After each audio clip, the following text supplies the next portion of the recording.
നമസ്കാരം. സഹ്യ ന്യൂസിലേക്ക് സ്വാഗതം. പന്തീരങ്കാവ് കേസിലെ പരാതിക്കാരിയായ യുവതി ഡൽഹിയിലുണ്ടെന്ന വിവരം ലഭിച്ചതിനെ തുടർന്ന് യുവതിയെ തിരികെ എത്തിക്കാൻ പോലീസ് ശ്രമം ആരംഭിച്ചു. യുവതിയെ കാണാനില്ലെന്ന ചൂണ്ടിക്കാട്ടി പിതാവ് വടക്കേക്കര പോലീസിൽ നൽകിയ പരാതിയിലെ അന്വേഷണത്തിലാണ് യുവതി നിലവിൽ ഡൽഹിയിലുണ്ടെന്ന വിവരം പോലീസിന് ലഭിച്ചത്. ഈ സംശയം ബന്ധുക്കളും പോലീസിനോട് പറഞ്ഞിരുന്നു. യുവതി ബന്ധുവിനയച്ച വാട്സ്ആപ്പ് സന്ദേശം പിന്തുടർന്നാണ് പോലീസ് മൊബൈൽ ലൊക്കേഷൻ കണ്ടെത്തിയത്.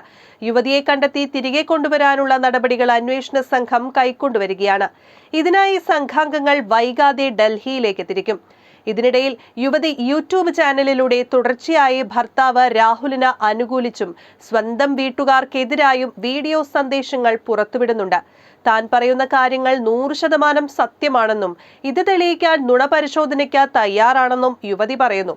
തന്നെ ആരും തട്ടിക്കൊണ്ടുപോയി ഭീഷണിപ്പെടുത്തിയിട്ടില്ലെന്നും സ്വന്തം ഇഷ്ടപ്രകാരം വീട്ടിൽ നിന്ന് മാറി നിൽക്കുന്നതാണെന്നും യുവതി ആവർത്തിച്ചു. നുണപരിശോധനയ്ക്ക് തന്റെ മാതാപിതാക്കൾ തയ്യാറാണോ എന്നും യുവതി ചോദിക്കുന്നുണ്ട്.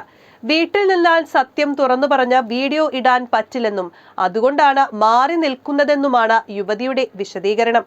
തന്നെ രാഹുൽ ചാർജർ കേബിൾ വെച്ച കഴുത്തു ഞെരിച്ചുവെന്നും പറഞ്ഞത് കള്ളമാണ്. കഴുത്തിലുള്ളത് ജന്മനാ ഉള്ള പാടാണ്. കയ്യിലുണ്ടായിരുന്ന പരിക്ക് റിസപ്ഷൻ പാർട്ടിക്ക് ഡാൻസ് കളിച്ചപ്പോൾ ഉണ്ടായതാണെന്നും ഇതാണ് മർദ്ദിച്ചതായി കാണിച്ചതെന്നും അന്ന് തനിക്ക് പക്വമായ നിലപാടെടുക്കാൻ കഴിഞ്ഞില്ലെന്നുമാണ് യുവതിയുടെ വെളിപ്പെടുത്തൽ. News desk, Sahya news.